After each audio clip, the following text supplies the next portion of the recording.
প্রিয় সুধীবৃন্দু, আসসালামু আলাইকুম। আজকে একটি গুরুত্বপূর্ণ ইস্যু নিয়ে আপনাদের সামনে আমি হাজির হয়েছি। সেটি হলো পুরো দেশে এখন স্বাস্থ্য বিষয়ক টক অফ দ্য নিউজ যেটি, সেটা হলো মিজলস, অর্থাৎ আমরা বাংলায় যেটা বলি হাম। হাম কিন্তু বাচ্চাদের সবচেয়ে বিশেষ করে আন্ডার 5 যারা বয়স আছে ওদের এই হামটা বেশি হচ্ছে, 5 বছরের নিচে শিশুদের। আর হাম সাধারণত একটা ভাইরাস দিয়ে হয়, সেটা হলো রবিউলা ভাইরাস, অর্থাৎ মিজলস ভাইরাস। হ্যাঁ, এই ভাইরাস শরীরে ঢোকার 3 সপ্তাহের মধ্যে সে তার বংশবৃদ্ধি করবে এবং লক্ষণ প্রকাশ হতে শুরু করবে।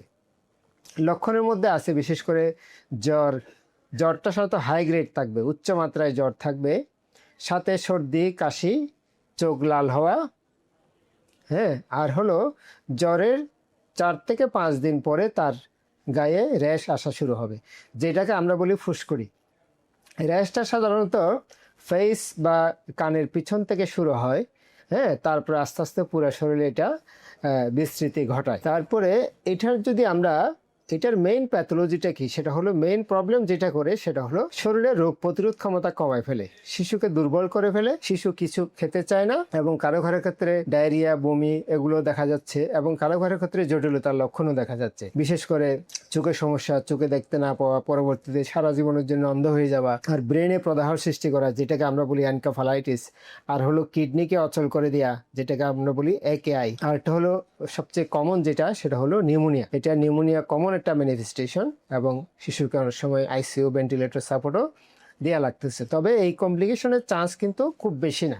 সেটা হলো 100-তে একটা বাচ্চার হয়তো কমপ্লিকেশন হবে, 1000-এ হয়তো একটা শিশু মারা যেতে পারে। তাহলে এখন চিকিৎসা কি? চিকিৎসা হলো বেশিরভাগ ক্ষেত্রেই অনলি সাপোর্টিভ ট্রিটমেন্টেই শিশুরা সুস্থ হয়ে যাচ্ছে। মাত্র 1-2% ক্ষেত্রে জটিলতার মুখোমুখি হচ্ছে এবং তাদেরকে হসপিটালাইজ করা লাগতেছে, এবং তাদের ক্ষেত্রে অ্যাডভান্স ট্রিটমেন্টও লাগতেছে।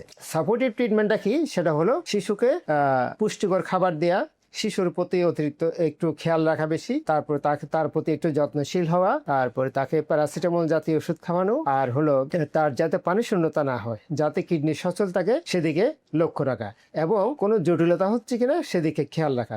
জটিলতা হওয়ার সাথে সাথে দেখা দেওয়ার সাথে সাথে যাতে সে ডাক্তার বা হাসপাতালে শিশুকে নেওয়া হয় উন্নত চিকিৎসার জন্য। আর আমরা এটাকে প্রতিরোধ করতে পারি কিভাবে? প্রতিরোধ হলো মাত্র 2টা টিকা, 2 ডোজ টিকার মাধ্যমে, MR 2 ডোজের মাধ্যমে আমরা শিশুকে 10 ইয়ার্স এমনকি সারা জীবনের জন্য প্রোটেকশন দিতে পারি। সেজন্য এখন যারা ড্রপ আউট হয়ে গেছে, যাদের 1 ডোজ দিছে, আরেক ডোজ বাকি আছে, তারা যাতে সরকারিভাবে যে টিকাটা দেওয়া হচ্ছে MR টিকা, সেই সুযোগটা যাতে গ্রহণ করে। সরকার কিন্তু সারা দেশে, দেশব্যাপী এখন এটার উপর জোর দিচ্ছে।